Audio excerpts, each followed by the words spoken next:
pada saat kita berada di persimpangan jalan, saat kita harus menentukan jalan hidup, kita lupa bahwa kita tidak dilahirkan untuk hari kemarin.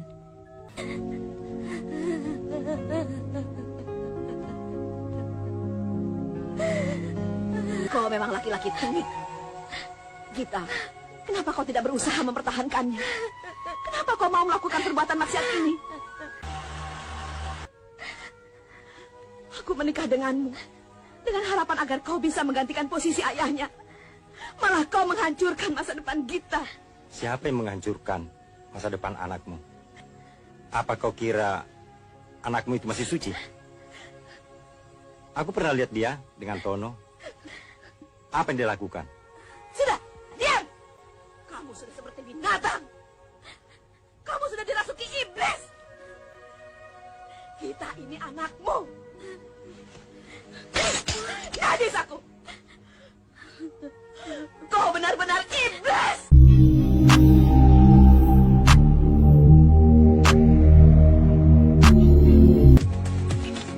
Ya, seperti itu. Tahan. Tutup.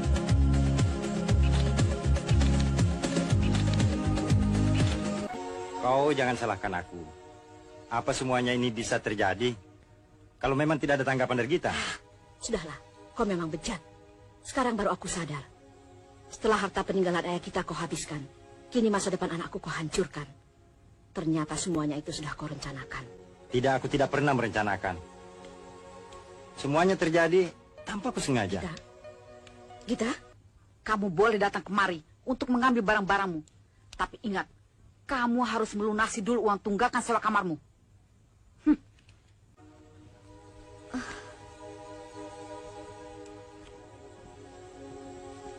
Maafkan aku, Arini. Sama sekali tak terlintas dalam benakku untuk melukai perasaanmu. Semua itu terjadi tanpa aku sengaja.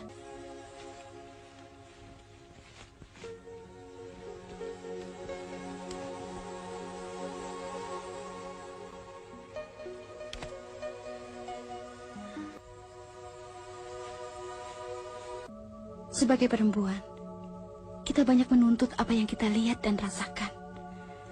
Gemilang kehidupan Jakarta, gemerlapnya kehidupan malam. Jangan kau lakukan. Nanti kau akan menyesal seumur hidup. Film yang menceritakan perjalanan seorang gadis desa yang diperkosa pacarnya, ayah tirinya, hingga menjadi model cantik, namun bergelimang kesedihan. Masih di Jelajah Film Indonesia bersama Bukan Anak TV. Dita yang berhasil diselamatkan Tigor dari tindak pemerkosaan dan perampokan berhasil mencuri perhatian bosnya Tigor yang selama ini mengurus perawatannya di rumah sakit. Dita pun diorbitkan menjadi model hingga merambah bintang film dan iklan. Perjalanan panjang dan suksesnya tak luput dari kenangan masa lalunya yang menyakitkan. Dita sempat diusir dari kos-kosannya hingga harus rela menjadi pelacur, melayani lelaki tua bangka, menggantikan posisi teman baiknya, yaitu Aryani yang selama ini selalu menolongnya.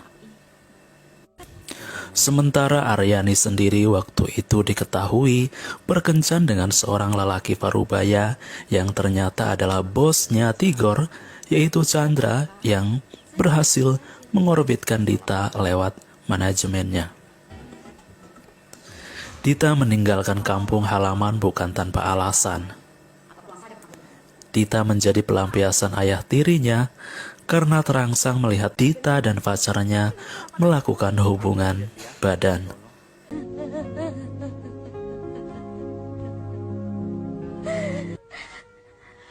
Aku menikah denganmu dengan harapan agar kau bisa menggantikan posisi ayahnya. Malah kau menghancurkan masa depan Gita.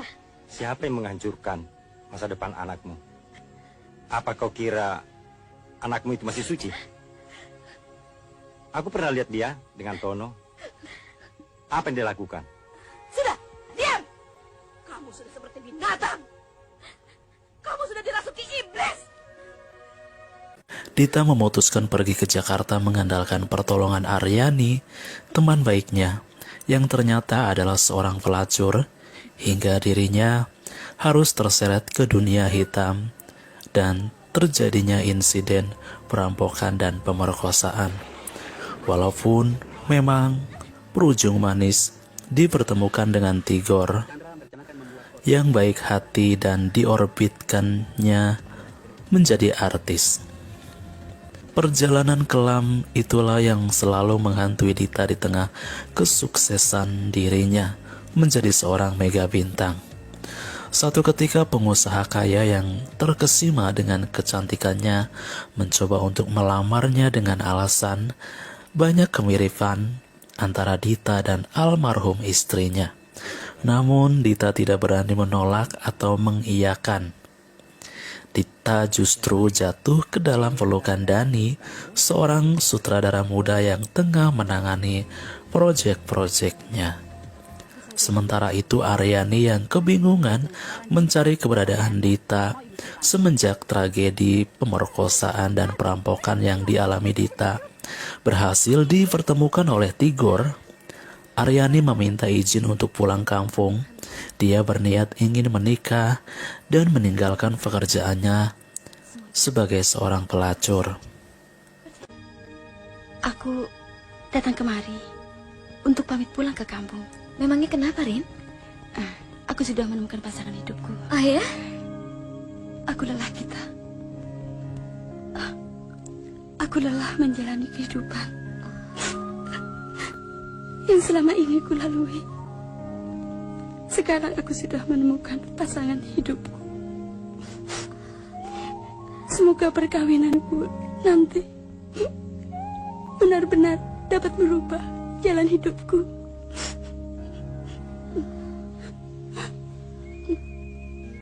Dan singkat cerita, hubungan Dani dan Dita yang sudah semakin intim membuat Dani berniat melamar dan memperkenalkan Dita kepada kedua orang tuanya. Namun di tengah kebahagiaan Dani justru menjadi tangis bagi Dita.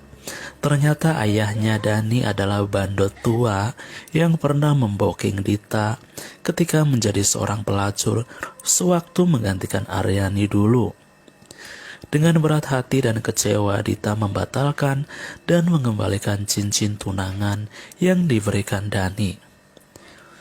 Dalam keadaan hatinya yang hancur, Dita mencoba mencari keberadaan Tigor yang ternyata juga meninggalkannya. Dengan meninggalkan sepucuk surat, Tigor memutuskan untuk pulang kampung karena orang yang selama ini dia cintai dan sayangi ternyata memilih orang lain. Ternyata selama ini Tigor mencintai Dita. Belum selesai air mata Dita mengalir, tiba-tiba Dita mendapatkan kabar Tigor kecelakaan dan masuk rumah sakit. Namun naas, nyawanya tidak tertolong.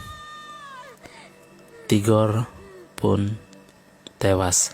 Dita tak bisa berbuat apa-apa, hanya bisa menangis.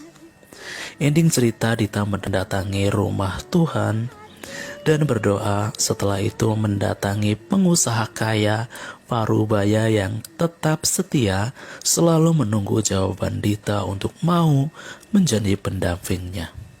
Film ini cukup singkat alurnya dan sangat mudah dimengerti, walaupun dengan alur yang berliku harus flashback di tengah kekacauan kehidupan Dita. Begitupun ketika Dita bergelimang harta, Dita masih saja mengingat trauma-trauma akan kisah masa lalunya. Walaupun ada beberapa adegan vulgar, namun kisah tragis yang dialami Dita cukuplah jadi poin cerita di film ini.